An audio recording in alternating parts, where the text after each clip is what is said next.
Standing emergency. My mommy and stepdaddy are having a fight. Is she hitting her? Stop it! Mommy! Stop it! Don't take the baby! Stop it! You're gonna hurt the baby! Stop it! Could you just send the police, please? Okay, we're going to be there.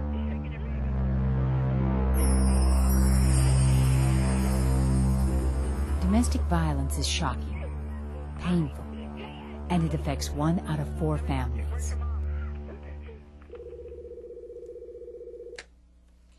House of Ruth Hotline. Gina Philibert Ortega is Outreach Director for House of Ruth, a domestic violence agency, and chair of the Teen Task Force of the statewide California Coalition for Battered Women.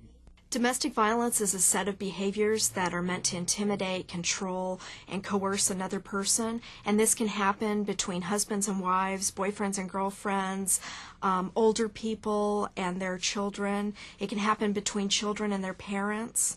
So it can happen in any kind of family relationship, and these behaviors that are used could be physical abuse, they could be emotional abuse, they could be sexual abuse, and there's also other behaviors involved like isolation and intimidation and threats. Peter Hilliard is a clinical consultant with House of Ruth who specializes in the treatment of batterers. It's important for teens to know about domestic violence because their physical, emotional, and mental welfare depends on it. We want to break the cycle of violence, and we want them to understand that if violence occurs, that they're not at fault, and that there are individuals there that can help them. In this program, we'll focus on domestic violence, the impact it has on children who grow up in violent homes, and how they can get help. Some of the young people we'll meet witnessed physical and emotional abuse between their parents, and some of them were abused themselves. Battering really doesn't happen that often, does it? To begin, we'll examine some of the myths and misconceptions that surround domestic violence. Myth. Sometimes physical force is justified. My husband thinks it's okay to grab my throat and grab my hair and hit me. And Has he been to jail? he thinks it's okay. I don't understand that. It's to the point where I think it's okay. As men, we have been taught to be the king of our castles. We learn to control our relationships, that we have to be the top dog. Women have a tendency to accept the responsibility, and they often feel that when their man strikes out against them, that it's their fault. Fact. It's never okay to use physical force. Myth. Domestic violence only happens in poor, uneducated families. Domestic violence doesn't happen in just lower class families. I came from a middle class family, and domestic violence occurred in my family. When we look at people who come and seek help from domestic violence agencies or call the police or go to the hospital, we find out that family violence hits everybody. Basically, it goes beyond all spectrums. So that, for example, we've helped people who have been physicians and are the victim. We've helped people whose batterers were ministers, who are police officers, people who have PhDs. So it's not a certain kind of person that batters, and it's not a certain kind of person that's victimized. Fact. Domestic violence crosses all social and economic lines. Myth. Battered women would leave if the abuse were so bad.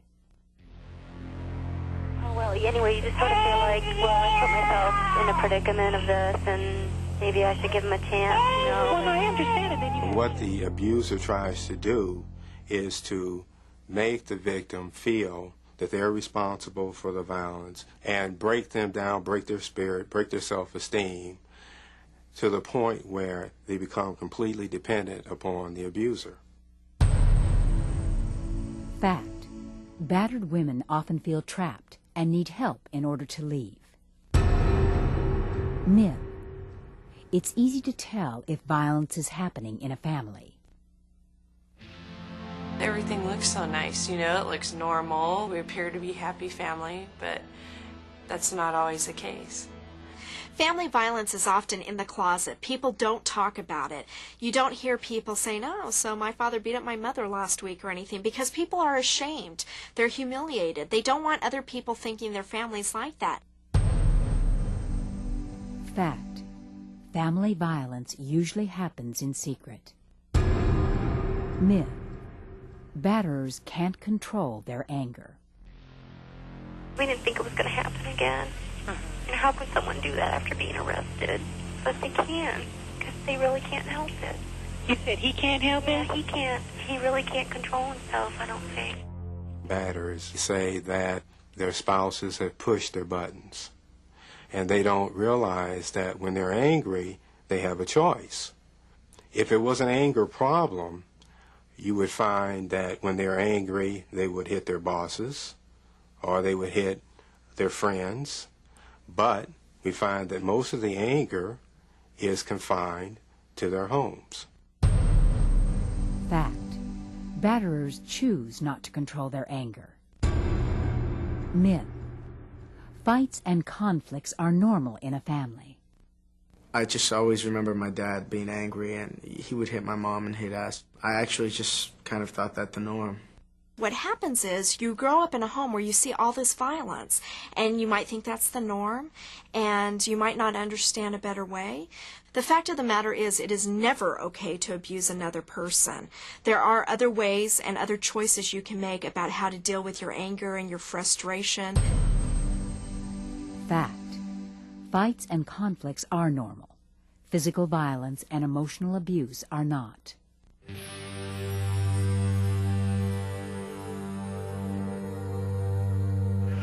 Oh my God! What's the matter? Something happened! Just please send the police! Okay, the police are on their way, okay?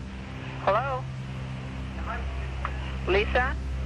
My stepdaddy's got the baby now! Okay. And he made some red marks on Mama's neck.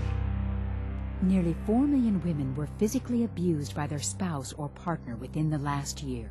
And in one study of emergency room visits, 30% of the women had injuries caused by battering.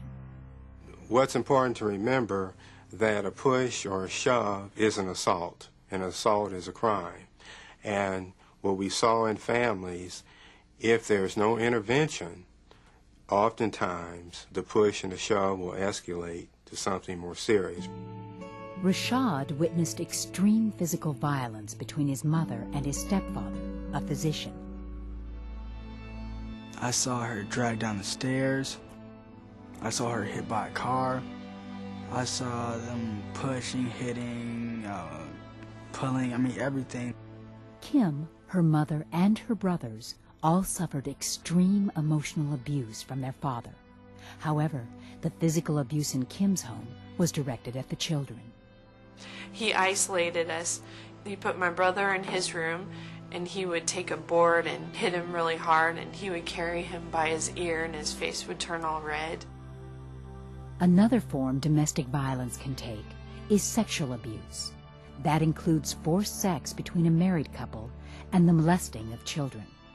Kim was sexually abused by her father. I was looking back at my pictures in my family album, and I guess I could see pain in my eyes sometimes. It happened as far back as I can remember. It was something special between us, because I was his little girl. I was Daddy's little girl, and I wasn't supposed to tell anybody. He said, even my aunt, even my mom, don't tell anybody. This is just something special between you and I.